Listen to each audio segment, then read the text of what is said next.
Pinoy scientists give their advice to aspiring researchers, Part 2. Sige. Ano ba? Siguro kasi, at least dito sa study na to, madami na kasi ako sumunod na studies after this. Pero yung natutunan ko dito sa masters ko, parang walang saya.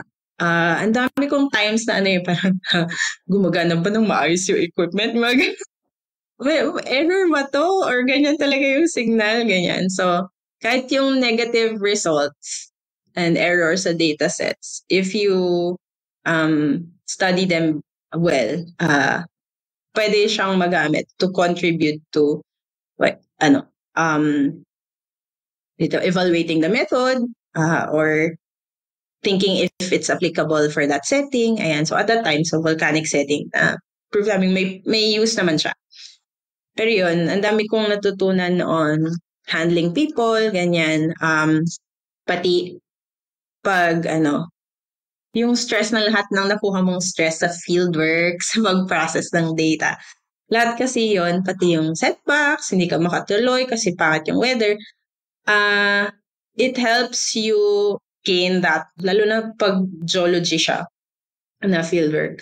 Or actually, kahit anong fieldwork-based na science. Siya, mahalaga yung foresight and planning sa mga data gathering. So, yung mga ganang bagay, as you go through it, mas nasasanay ka rin for eventual mo na data gathering. Magkamali ka man or may you learn from it. Mas maganda matuto ka sa pagkakamali ng iba. Yun, hindi mo nagagawin. Magbinasa mo na yung mga journal articles, how one method didn't work for them, mga ganyan. Pero kung ikaw yung nasa edge, parang never pa siya nagamit before, take in mo lahat ng lessons from that method or from that procedure para in the next na set ng scientists na gagawa nun, may ikaw na yung pagbabasihan nila ng hindi na gagawin or ano yung best na gawin. Yan, yung assumptions mo na mali. So, ganun naman kasi sa science, di ba? It's hindi siya given na yan na yun. You prove and disprove things, ganyan. So, pati yung pag-handle siguro ng people, it's one of the things that you will have to learn. Pati yung pag-deal with local government, lalo na sa Philippines. Ayun. Talaga, ready yourself to deal with local communities. Maganda nga kasama sila dun sa study para na-appreciate nila ano yung purpose no inaaral mo. Hindi pumupunta ka lang dun para kukuha ng data sa kanila. Mas maganda talaga na na-explain sa kanila ano yung purpose ng study, ano yung ambag nun sa buhay nila. And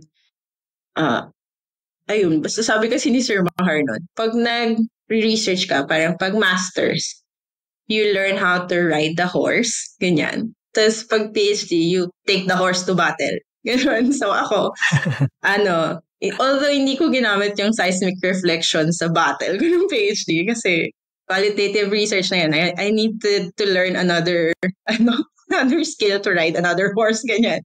Pero, yung tenacity siguro, tapos yung planning skills na natutunan from your MS, nagamit siya for the next studies, next level. Ayun. So, wala talagang sayang. Just learn, enjoy the process, ganyan. Pero if you can get as much parang learning experience from others para you save time, money, ayan. Yung funds mo din, ayan, limited din. Yan, you can learn from experiences, your experiences and the experiences of others. Let us be open na all of us are students. Mag-umpisa tayo sa isang research. Dapat willing tayo na maging estudyante din. Para we can do other things. No? But when we get involved in a new thing, pa din, kailangan ay gawin natin yung best natin to do it well para hindi masasayang yung support, yung effort din natin. Yung support na nakukuha natin, yung effort din natin. So yun, patuloy ang pagiging estudyante, isa bali yan. Pangalawa na natutunan ko dito, katulad sa ibang research projects na ginagawa ng lab, collaboration. We need to collaborate with people. Hindi naman tayo mga superman, no? Hindi tayo mga superwoman.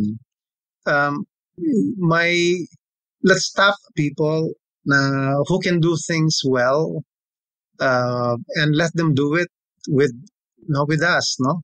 Huwag nating gawin na tayo yung lahat ng gumagawa ng kailangan gawin. Kasi may mga grupo naman na mas madali para sa kanila na gawin and they can do it well. Let's work, no, with them. Let's develop that culture of collaboration. Siguro isa pa, persistence. You just keep on chugging. At times parang walang nangyayari, pero kung may gusto ka talagang i-develop na field, isulat mo lang yung ideas mo, mag-submit ka lang ng proposals. Yun nga, kung wala kang proposal, walang mafa-fund, di ba? Wala kang funding. Kaya kailangan magsulat lang ng magsulat at mag-submit ng proposal. And it may take several years before you get the funding. Katulad nitong sa Mabini, no, medyo mahaba-haba yung panahon na inantay namin. Get your work out. I-present, i-publish.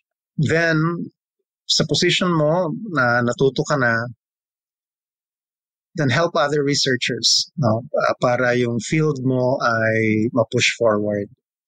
Magiging mas interesting kung madami kang kausap doon sa ginagawa. Advice? You are a scientist. If you are doing research or if you're doing that's a systematic method to investigate things in this world, don't be ashamed of calling yourself a scientist because you are a scientist if you're doing the systematic method. Pag merong mga opportunities na okay, but wala naman talagang sure in this world, di ba? Ang advice ko is palaging logical lang dapat kayo mag-isip. No? So kung ano yung ginagawa nyo doon sa research nyo, gawin nyo din sa buhay ninyo. No? Always systematic, logical ang approach in decision making. Not just for your research, but in your everyday lives. No? So kapag logical kayo mag-isip, systematic kayo mag-isip, you arrive at good decisions. No one is sure about what will happen the following day. But if you always make logical and reasonable decisions, no, parang systematically based decisions, chances are you'll do better than if you did not use the systematic method. Ayun lang. So always use it. It will help you in your life. To your listeners and to our listeners, the young women and men who are contemplating to go on a career in science or even to go to molecular biology as a discipline, my message to you is science can be a very potent force for answering and responding to societal problems, and that has been brought forth during the pandemic. So for our young people, I hope that if you feel that you have the aptitude and the talent to go into science, I completely support your decision, and I hope that our experience at the Philippine Genome Center at the NIMBB Diliman here at the College of Science will also inspire you to think about contributing to science and contributing to answers for societal problems. So now we can attack it at the level of detection, we can attack it at the level of diagnostics, we can attack this at the level of therapeutics or vaccine development. But in any rate, in any area you would like to go into, I hope you will do it with passion and with a very good and a very high sense of conviction. And I hope that many of you, of course, for those of you who are not in the country or will go out of the country. I hope many of you will also return to the country and be of contribution in training the next generation of scientists in our land.